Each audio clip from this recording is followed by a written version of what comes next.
Morning সবাইকে। তো সবাই কেমন আছো? আশা করি সবাই খুব ভালো আছো, আমি খুব ভালো আছি। তো আমি তোমাদের বন্ধু নিয়ে চলেছি নতুন আরো একটা ব্লগ। আর সবাই জন্য আমি বাড়ি এসেছি। তো চলো বাড়িতে কীভাবে আমি দিনগুলো কাটে তোমাদের সাথে শেয়ার করি। তো চলো বেশি ভাববো ভিডিওটা স্টার্ট করি। তো এখন বাজে 7:30-8টা মতো। তো আমরা ঘুম থেকে উঠে গেছি, ফ্রেশ হয়ে গেছি। তো বিছনা এখনো গোছানো বাকি আছে। তো চলো বিছনাটা গুছিয়ে ফেলি। যখনই বিছনা গোছাতে যাবো ভাবলাম তখনই নিচে ডাক পড়ে যায়। কারণ সকালে উঠেছি, চাটা কিছুই খাওয়া হয়নি, তো সেই জন্য নিচে মামুনি অনেকক্ষণ ধরে ডাকছিল। তো আমরা সবাই আগে চা খেতে চলে এসেছি, তারপরে বাড়ির কোনো কাজ করব। তো যেহেতু বাড়ি এলে সবাই মিলে একসাথে চা খাওয়া হয়, তো সেই জন্য আগে সবাই মিলে একসাথে চাটা খাই, তারপর বাড়ির কাজ যে যার কাজে থাকবে, যে যার কাজ থাকবে সেটা করে ফেলবে। তো সেই জন্য আমি নিচে এসেছি। আর এখানে এনাকে এখন আদর খেতে হবে, তো আমি নিচে এসে বসেছি। সে আমার গায়ের মধ্যে শুয়ে পড়ছে, ওকে আদর করতে হবে, কোলে শুয়ে পড়ছে, দেখতেই পাচ্ছ। ওনাকে আদর করা হলো, আদর খাওয়া হয়ে গেছে। এবার যেহেতু আমরা সবাই চা নিয়ে নিয়েছি, চা ও যেহেতু এখন বিস্কুট খাবো, তো সেই জন্য উঠে পড়েছে। কারণ কে বিস্কুট খাচ্ছে ও দেখছে, তাহলে তার কাছে যেও বিস্কুট খাবে। মানে এত বদমাস, মানে আমাদের কারোর কাছ থেকে খাবে না, কিন্তু মামুনি খেলে গায়ে চেপে মামুনির কাছ থেকে খেয়ে নেবে। মানে কি বলবো, কিছু বলার নেই, এটাকে দিন দিন বদমাশি হচ্ছে। তো কার কার এরকম ঘরে আছে আর এরকম চালাই, প্লিজ আমাকে কমেন্টে বলো। তো দেখতে পাচ্ছ নিচ থেকে আমার চা খাওয়া কমপ্লিট হয়ে গেছে। চাটা খাওয়া দাওয়া শেষ করে সোজা চলে এসেছি ওপরে, কারণ বিছানাটা গুছিয়ে ফেলি। কারণ 2-3 দিন পর বাবা মা আসবে বলে কথা। আর যেহেতু পয়লা বৈশাখের সামনে, তো ভাবলাম খুব ভালো করে নিট অ্যান্ড ক্লিন করে ফেলি, কারণ আর সময় হবে না। আর বাড়ি এসেছি মানে আমি চড়ে বেড়াই, মানে এদিক ওদিক খালি ঘুরেই বেড়াই, বাড়িতে কম থাকে আমরা দুজনে, তো সেই জন্যই ভাবলাম যে পরিষ্কার করে নিই। তো দেখতে পাচ্ছ বিছানাটা আমি চাদরটাকে ভালো করে টেনে টেনে পেড়ে নিচ্ছি, যেহেতু রিসেন্টলি চেঞ্জ করেছি আমি আসার পরেই, তো সেই জন্য আর চেঞ্জ করিনি। এবার পয়লা বৈশাখের দিন চেঞ্জ করব। তো বিছানাটা দেখতে পাচ্ছ সুন্দর করে গুছিয়ে নিচ্ছি এখন। আর আমার এরকম টান টান বিছানা করে রাখতে খুব ভালো লাগে। এখানে বিছানা একটু ঝেড়ে দিচ্ছি, তার কারণ এমনি তো নর্মালি বিছনা ঝাড়ি, আর তাছাড়াও আমি দিনে 2-3 বার আমাদের বিছনা ঝাড়তে হয়। তার কারণ হচ্ছে এই কোকো সবসময় বিছনায় উঠে শুলে ওর মানে প্রচুর লোম বিছনায় থাকে, তো সেই জন্য।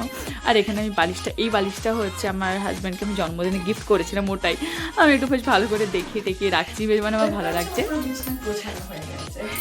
চল আরো অনেক কাজ আছে, সেগুলো করে নিই। আকাশেও আজকে আমি বাইরে বেরোবো, আমি মামুনি আর আমার হাজব্যান্ড।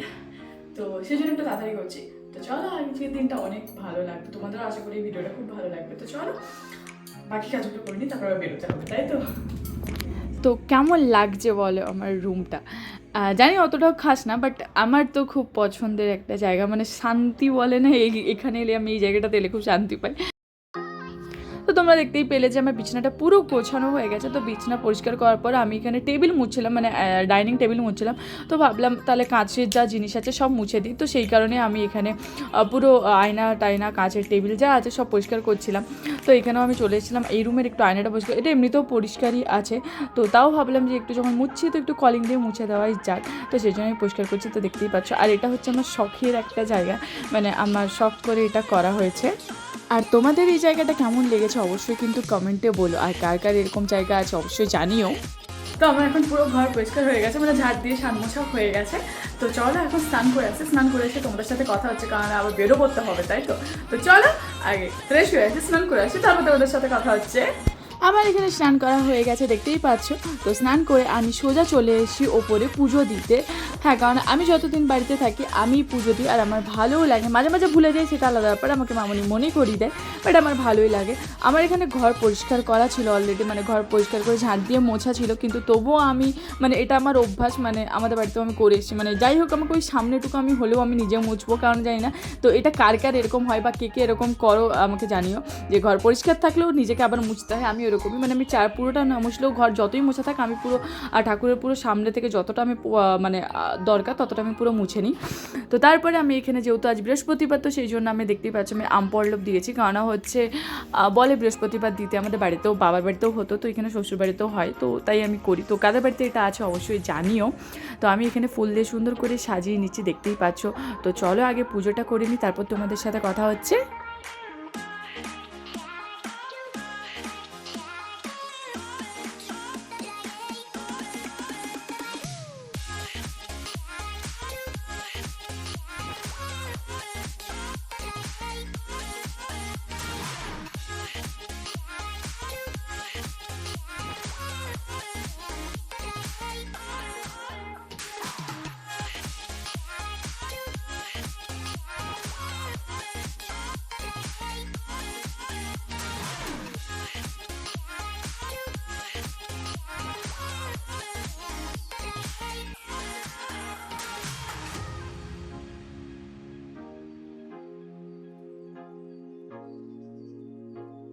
আমার এখানে পুজো করা হয়ে গেছে।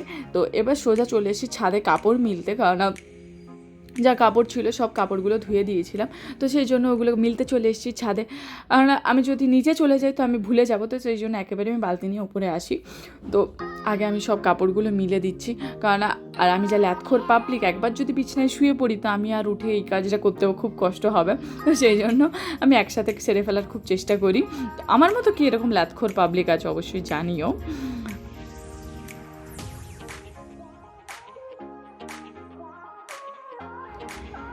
তো আমার এখানে কাপড় মেলা হয়েও গেছে ওপরে, তো ওপর থেকে আমি সোজা চলে এসেছি নিচে এসে দেখতে পাচ্ছি আমি এখন রেডি হব, কারণ হচ্ছে বাইরে বেরোবো। আগেই বলেছি যে আজকের দিনটা একটু অন্যরকম হবে, কারণ আজ আমরা বাইরে যাব মার্কেটিংয়ে, তো সেই জন্যই। তো চলো এবার রেডি হয়ে যাক। যেহেতু আজকে বাইরে প্রচুর রোদ আছে, তো আমি সেরকম কিছু আনিনি পরার মতো, জাস্ট একটা ফুল স্লিভ টপ আর এই প্যান্টটা এনেছিলাম, তো এটাই পরেছি, কারণ বাইরে যা রোদ তাতে হাফ মানে স্লিভলেস তো পরা যাবে না, ফুল স্লিভস পরতে হবে, তো সেই জন্যই।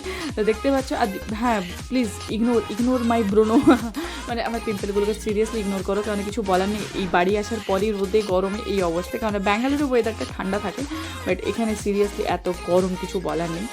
তো এই হচ্ছে আমরা বেরিয়েও পড়েছি তিনজনাতে, আমি, মামুনি আর আমার হাজব্যান্ড গেছিলাম, তিনজন মিলে। আমরা এখানে চলে এসেছি সোদপুর স্টেশনের কাছে। এখানে ও গেছে গাড়ি পার্কিং করতে, আর আমরা এখানে দাঁড়িয়ে আছি। আর এখানে একটা মাসির সাথে আমাদের দেখাও হয়ে গেছে, তো ওটাই কথা বলছিলাম। তো তারপরে আমরা সোজা ট্রেনে উঠে পড়ি, আর এখানে একটা বেশ ভালো হাদসা হয়েছে আমাদের সাথে। আমি আর মামুনি ট্রেনে উঠে পড়েছি, আর আমার হাজব্যান্ড ট্রেনে উঠতে পারেনি, ও মিস করে গেছে, যেহেতু আমরা আগে এসেছিলাম। তাই আমরা আগে পৌঁছে গেছিলাম শিয়ালদাতে এসে আমরা বসে যাচ্ছি। আমার হাজব্যান্ডের পাত্তা নেই, কারণ ও যেহেতু ট্রেন মিস করেছে, ও সেকেন্ড ট্রেনে আবার নিয়ে আসবে, আর আমরা আগেই চলে এসেছি। মানে কীরকম বুঝতে পারছো, শাশুড়ি বৌমা পালিয়ে এসছে বরকে ছেড়ে? না, একদমই না।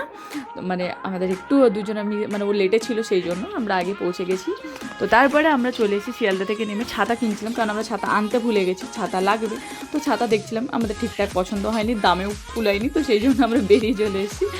তারপর আমরা এখন শিয়ালদা থেকে যাচ্ছি, কারণ অটো নিতে হবে। তো দেখতেই পাচ্ছ আমরা এখানে অটোও নিয়ে নিচ্ছি। আর জানি না সেদিনকে কিসের এত ভিড় ছিল, কিসের জন্য বন্ধ ছিল, যে কোনো অটোই যেতে চাইছিল না। তো অনেক কষ্ট করে একটা অটো গেছে, তো বলেছে অর্ধেক যাব না।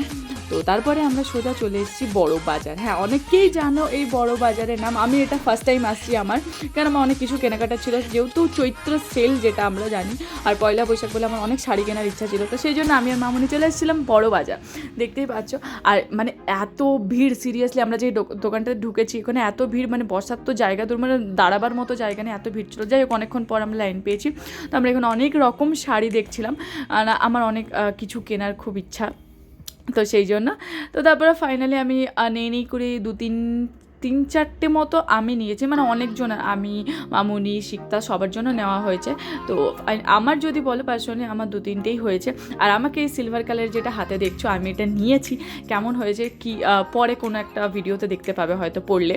তো এটা হয়েছে, আমি নিয়েছি, মানে এত ভালো লেগেছে, আমার খুব ভালো লাগছিলো, কারণ আমি রিসেন্টলি দেখছি যে এটা খুব চলছে, একটু অনেকেই পড়ছে, তো আমি অনেকদিন ধরে কিনবো ভাবছিলাম, তো ফাইনালি আমি ওটা কিনেছি। তো তারপরে আমরা ওখান থেকে বেরিয়ে হাঁটা দিয়েছি যে কোন দিকে যাওয়া যায়। তো এখানে এসে দেখছি যে প্রচুর পুতুল, আমি বলছি আমায় কিনে দিতে, কেউ কিনে দেয় না, মানে সবাইকে বলছি একটু কিনে দিতে, না মামুনি না বর কেউ আমায় কিনে দেয়নি। মানে আমি তো দেখি জাস্ট পাগল, এত কিছু পাওয়া যায় এখানে। মানে আমাদের দুর্গাপুরে যারা থাকে, যারা কেউ যদি ভিডিওটা দেখো তারা অবশ্যই জানো যে দুর্গাপুরে এত কিছু এরকমভাবে পাওয়া যায় না। আমি বড় বাজারে সিরিয়াসলি আমি এসে পাগল হয়ে গেছি, এত কিছু একসাথে। তো আমরা এখানে টুকটাক কিছু জিনিস কেনার ছিল, কারণ আমরা ব্যাঙ্গালোরে আবার আসবো, তো সেই জন্য আমার কিছু জিনিস কেনার ছিল, তো আমি সেইগুলো নিচ্ছিলাম, দেখতেই পাচ্ছ। আর এখানে হচ্ছে হোলসেল রেটে, মানে যারা গেছো তারা অবশ্যই মানে জানো, যারা যাওনি তাদেরকে আমি বলে দিচ্ছি, এখানে হোলসেল রেটে মানে পাইকারি, মানে ধরো কেউ ব্যবসা স্টার্ট করবে ভাবছো, তো তারা এখান থেকে জিনিস নিয়ে অবশ্যই মানে ব্যবসাটা স্টার্ট করতে পারে, কারণ এখানে পাইকারি রেট, মানে ওই ডজন হিসেবে তোমায় নিতে হবে, তো এইরকমই একটা ব্যাপার আছে। তারপরে আমরা সোজা চলে এসেছি ট্রেনে। তো আজকের ভ্লগটা এত দূরই, তো তোমাদের কেমন লাগলো অবশ্যই জানিও। দেখা হচ্ছে নতুন আরও একটা ভ্লগে, টাটা।